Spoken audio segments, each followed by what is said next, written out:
Hello, Sierra Leoneans.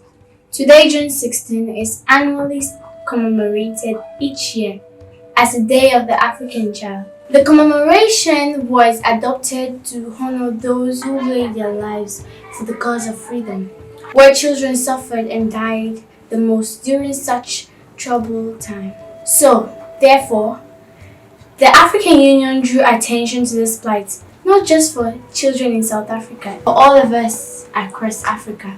But today, such a beautiful desire celebration has been turned down. In the days of our fathers, their parents would dress them up in beautiful attires, different positions and occupations, to a responsible capacity. What a celebration it was! Children acting in capacities like being doctors, president, lawyers, market sellers, police officers, and more, which serve as ways of saying sorry for all those children that were brutalized during the fight for freedom. It is in this capacity I sit Speaker of Sierra Leone Kids Parliament. Today, the danger in which children of my country and Africa as a whole are faced is a sad story.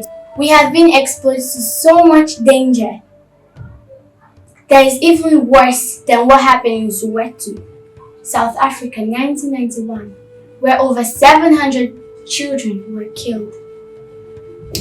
Our Child Right Act are just written words in book without practice. Every little danger that affects Africa has more harm to children than any other age. Diseases, natural disasters, hunger, rape, child trafficking, and more. Take a stroll down the slope, then you will see the actual picture of what my speaker is talking about. Then you will realize that your blood pressure moves faster than your heartbeat. Seeing children of our age looking like adults. Seeing children of my age with swollen stomach running after pigs in dirty pits as their playmates.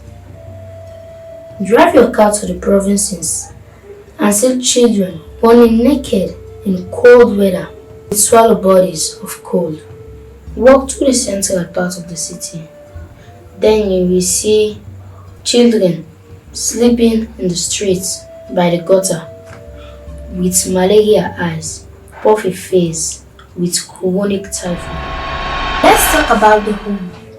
Every child needs a stable and supportive environment within the home. Rational, emotional, and physical development. I faithfully believe that an unstable home has negative effects on every child's growth, not only mentally but also in relation to physical health. The home should be the first interaction of every child, where love and good training should be an only option. But today, our homes are full of hatred for love. Gone are those days where children will be happy for the last 20 minutes of school to break to sing, "Home, home, home, school is over and we are going home." Because you will not reach the doorstep and your jobs will be read to you in an anger tone. No food to eat, you talk, they beat you like an animal with insults. Privilege from other continents for children is an abomination to us all.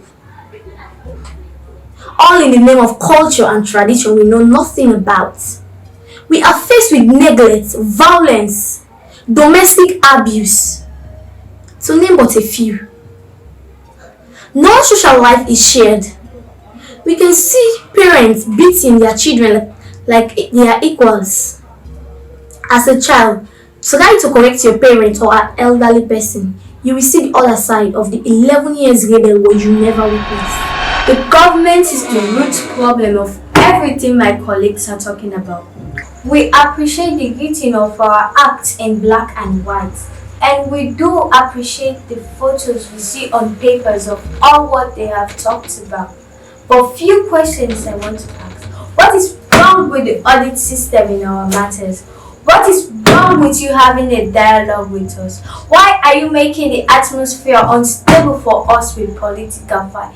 Why do you put our photos on the front page? Feed the hunger, save the children, United Nations International Children Fund, God became for better, and so on. Why? To us it is mockery because it does not reflect on us. We have lost taste of celebrating this day. Our affairs are only written in documents but not put into practical, and we are not happy with it. The atmosphere to which we live today is not surviving to us as children. The cold political fight between our parents is starving the happiness of our existence. You jump to the streets in riots against each other, leaving us at home, not even knowing how the day is spent. How do you feel to take a child's parent from him or her, either to jail or to death, and you expect that child to grow up well?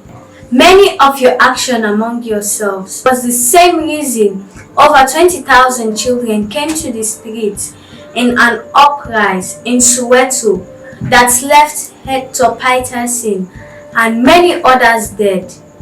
Every 5 years, you go to election in bloody combat and yet continue the fight in government. The ruling party sees themselves as the most mighty not to listen to the opposition, whilst the opposition sees the ruling party as enemy and forget that they have a role to play in good governance. Their daily prayers is to see others fail so that they can come to power. They do not care what happens, and we are affected the most. Children in the slums, in the provinces, in the streets my colleagues are talking about. It's just a result of the division in your decision-making in Parliament. I have a great interest in the justice system, so I am calling your attention to that. Mr. Justice, what is wrong with the judiciary? Do you know our Child Rights Act of 2007?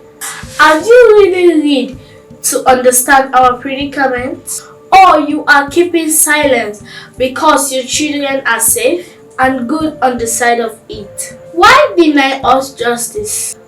Or are you thinking we are only affected by rape, kidnap, and diseases? No, we are faced with injustice too. How? Our voices are not heard. Starving a child, beating a child, really insulting a child, and marginalized that are killing many children today. Arresting our parents, jail them for minor crimes over the years. Seeing our leaders fight on television and our trials to treat our growth, and these are all written as a subsection in our act. You are in the justice sector today because good and better life were given to you in a peaceful atmosphere. Why not give back to society?